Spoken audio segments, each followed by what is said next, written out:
The worst possible death in GTA San Andreas? Sweet is a traitor? Lethal car paint? Or remotely controlled fire? Today's episode is another tally of weird phenomena, anomalies, and absurdities taking place in that game, along with their explanations. Or wherever it's even possible to make one up anyway. Here's another episode of fun facts, about which it's very likely that you had no idea in a 20-year-old game. You could say a lot about Sweet, and it's not always the good things. That he's lazy, nepotistic, a poor leader with a cabbage for a brain, and in a little while, we'll also be able to throw in the title of a brutal psychopath. At a funeral? All in question happens in the mission Tagging Up Turf. So the one in which CJ, with the spray paint in his hand, takes off to tag over ballless tags. The spray paint is absolutely essential here. The game gives it to us at the start of the quest. Still, it's possible to get rid of it. All it takes is to replace it with another item of the same category, a camera for instance. And we can find one nearby on the first floor of CJ's crib. The game, of course, is very well prepared for that. If we pick up a camera during the mission, it fails immediately. But if we add a camera to our inventory with the help of a trainer, standing right next to Sweet, things start to get interesting. Sweet leaves his car, and if we provoke him a bit, he gets aggressive, and he doesn't attack us with his fists or a 9, but with a spray can. If you thought nothing big, how very wrong you'd be. All because the spray can is in fact one of the most off-pissing weapons in entire San Andreas. Why? Well, because the animation of choking cannot be stopped by a player. In most cases, a situation of that sort just ends up with the player having to wait 5,000 hours for what can only be described as the grossest, most boring, and the most powerful death. Luckily, the AI can fail. In my test, Sweet got stuck at the slope of the canal, which gave me just enough time to free myself from the animation loop. And then, I was able to kill that perpetrator, saving CJ from a certain slow and painful death. The problem is that without exterior tools, such a scenario is virtually ungettable. If we fail the mission at CJ's house, Sweet and his car disappear. And the closest camera or a fire extinguisher, so the only sensible replacements for a spray can, is all the way in San Fierro, excluding interiors that is, which I already mentioned, cause Sweet to despawn. But there is just one more moment in the game when the game spawns a character with spray paint, the mission Drive-By. The last group of ballers we have to mash up. One of them is spraying something on the wall with green paint. Yeah, green, interestingly enough. So I guess he must be some kind of a traitor or something. On the other hand though, not really, cause if we get out and provoke him, he starts attacking us, just like our beloved brother. And this time, luck was not on my side. The result was what you see on the screen right now. Totally trapped, absolute powerlessness, and the outcome, a slow and painful death for CJ. If we plaster a bicycle with satchel charges and we ignite them, I mean literally, for example with a flamethrower, and we move a bit away from the spot, CJ in an inexplicable way catches on fire. What's more, he'll burn until the moment when the original fire has gone out, or occasionally a bit earlier. The whole situation is very peculiar because as you can see on the demonstrated footage, Carl is definitely too far away from the source of the fire. Therefore, there shouldn't be a chance of him catching on it. It looks as if the stuck charges were still in some way tied to the player's character. The moment they start burning, the game wrongly considers CJ as also in the range of the fire, and thus lights him up. What's interesting, that glitch occurs only in the case of bicycles, all 3 available models. It can't be achieved with cars nor with bikes, nor even with the charges just loosely thrown on the ground. It's also worth adding that that bug ceases to occur after installing the silent patch, which suggests that the mod fixes it. That phenomenon was only to be observed in the clean, unmodified version of GTA San Andreas in my case. The fact that the ballers don't love CJ too much is obviousness. Hey, CJ was just a bitch.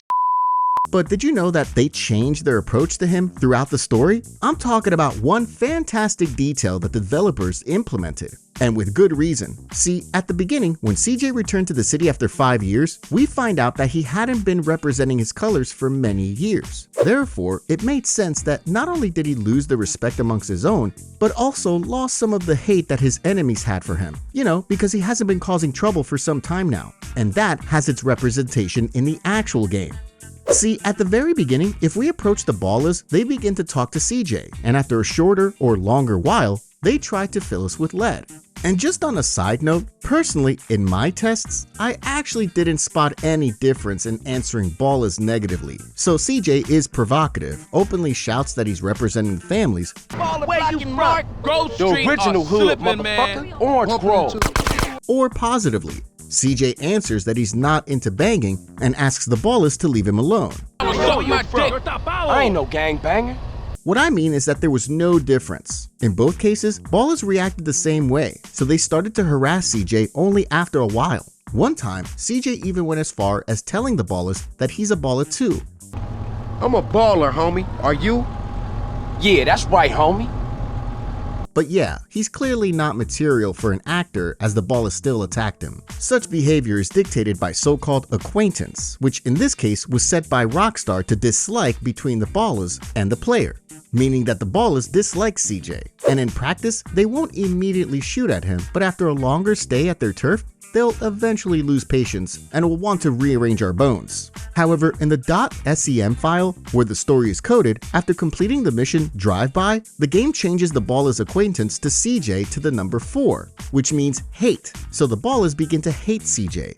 It makes sense, as by that time, CJ had done a few serious jobs for the GSF already and managed to irritate the Ballas enough for their tiny brains to realize that that Carl Johnson boy is a threat and that they should hate him and not just dislike him. In addition to that, in the final cutscene of that mission, Sweet even warns CJ, saying this: You're down with the Grove and the ballers know it. So watch yourself from now on, CJ. Which completes the logic here perfectly. What's its practical effect though? Well, since that moment on, the Ballas begin to attack CJ the second they lay eyes on him. There'll be no chatting with them no more, no patience from them. They'll go straight to fists and guns. It makes big sense story-wise, for the reasons I said a moment back, and I'm glad that it was so smartly polished. As an additional fun fact, I'll throw in one more thing, cause I've seen that there are people who still haven't heard of that. See, if CJ has zero respect, so as it is in the beginning of the game, he isn't able to recruit anyone at all. If he attempts to, a rejection animation triggers, and Rockstar prepared a set of pretty cool lines of dialogue in which the members either sell CJ a cheap excuse or tell him straight up that he ain't got enough respect to gather up the crew. Come on, dude, roll with me. Hey, I left my gun at the house, Yeah, homie. take Good it to the looking head. out, Righteous, We gon' roll, homie, or what? Oh, man, I got too much dirt on me already. Don't be Gosh, a what a bitch. lovely hairdo. Grove Street needs you. No, man. I heard you don't care about your set, homie. Prove me Hey, wrong. can I get a rain check on that? Pass the J, homie. You wear colors, dude? Show you damn. You requesting way above your juice, homie. I know you ain't got no dick, but maybe you got heart, homie. Fool, Hey, I man, can't let me do no get a work. squig.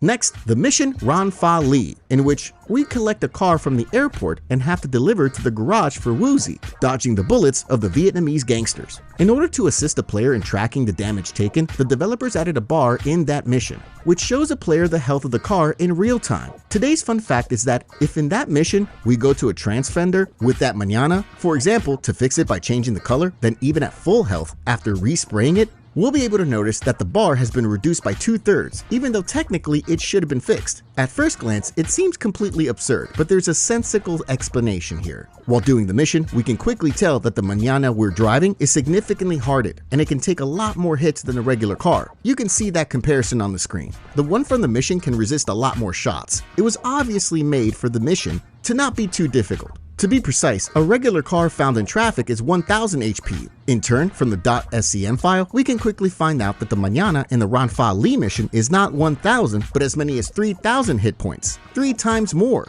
And now some of you may be starting to see the key to the riddle. See, it seems as if in Transfender, when we change the color, the game fixes our car, but not in a universal way. The game doesn't consider that a car initially perhaps had more HP than a regular vehicle and assumes straight away that the car is a casual one snatched in traffic. That's why respraying a car always sets its HP to 1000, which in a normal case is the max. However, in the mission like Ron Fa Lee, where the health bar is set to 3000, and that's a significant simplification because it's a bit more complicated than that. It shows us 1/3 of the bar after respraying, and rightly so, because then such a car indeed has 1000 HP, even if it had more prior to the visit at the tuner.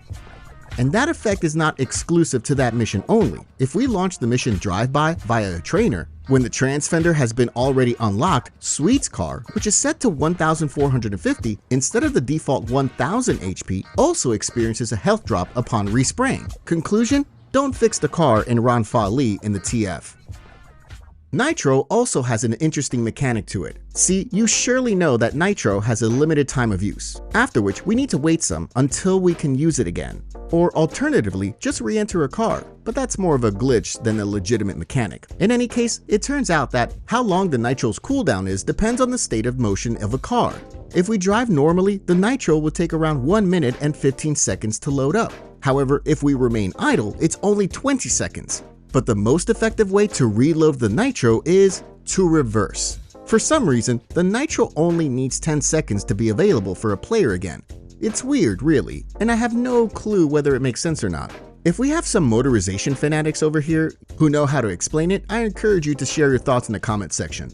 Before we discuss the next glitch, I'd like to start with an analogy. I'm sure most of y'all heard about a certain glitch called sliding. Its effect is a weird animation of movement performed by CJ, which comes very handy, especially in speedruns. In many interiors, sprinting is disabled and sliding is faster than jogging and jumping. Not to mention that one can do it with a spray can as to be able to additionally stun any enemies in our way. To perform it, one has to quickly trigger 4 actions one after the other. Crouch, go forward, sprint, and aim. I mention that because it's a perfect example of a few animations or procedures intersecting and generating weird effects. There are more glitches like that, and one of those is to do with the tear gas. See, if we throw tear gas at our homies and we wait until they start choking and recruit them during that animation, it'll never end. For real, if we leave him alone, such a member will choke and constantly go backwards. Only when we hit him or run him over, such a ped is returned to normal. Also, it often happens that such a member constantly turns in our direction. It's because that's what happens when recruiting. A guy answering us rotates to us first. Now, what is even going on here? Well, it's hard for me to tell why, but we can be sure about what I said at the start. The recruiting and choking procedures intersect in an awkward way. It probably means that both affect the same aspect at some point, only that both with different purposes. So it ends up with a function with parameters of recruiting ending up overriding the function called by the choking procedure, and in this case, this happens.